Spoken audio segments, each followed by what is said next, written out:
Maaari po kasi nilang gawin na mag-smuggle ng ilang petroleum products at itago ito. Bukod po sa smuggled na to at hindi nagbayad ng tamang buwis, maaari pa po nilang itago to, no? At maghintay ng mas mataas na pagpepresyo, no? Mahigpit na babantayan ng Bureau of Customs o BOC ang mga dipo ng oil companies sa gitna ng pagtaas ng presyo ng langis dahil sa epekto ng gulo sa Middle East. Ayon kay Customs Assistant Commissioner at Spokesperson Attorney Vincent Philip Maronilla, gagamitin ng komisyon ang kanilang visitorial power upang inspeksyonin ang mga imbakan ng supply ng oil companies. Isa sa titingnan nila ay kung dumaan ito sa tamang proseso ng pag-aangkat at nagbayad ng tamang buwis. Nais rin nilang maiwasan ang hoarding at posibleng pag-aangkat ng smuggled na supply ng langis para ibenta ng mas mahal.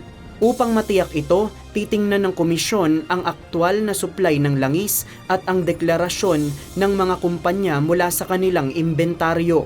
Makikipagtulungan ang BOC sa Department of Trade and Industry at sa Department of Energy para sa gagawing inspeksyon. Sa ngayon, wala pa namang napapaulat na mayroong hoarding o manipulasyon sa presyo ng supply ng langis.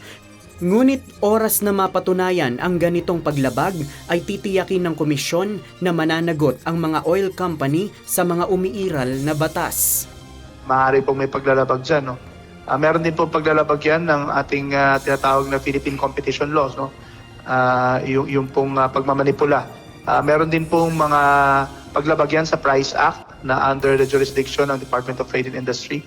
At I'm sure meron po mga regulasyon na pinatutupad strictly ang Department of Energy na maaaring gamitin na violation at basihan sa pagkaso. Paalala naman ng BOC sa publiko na huwag munang magpanik sa pagbili ng krudo dahil maaaring lumikha ito ng artificial shortage.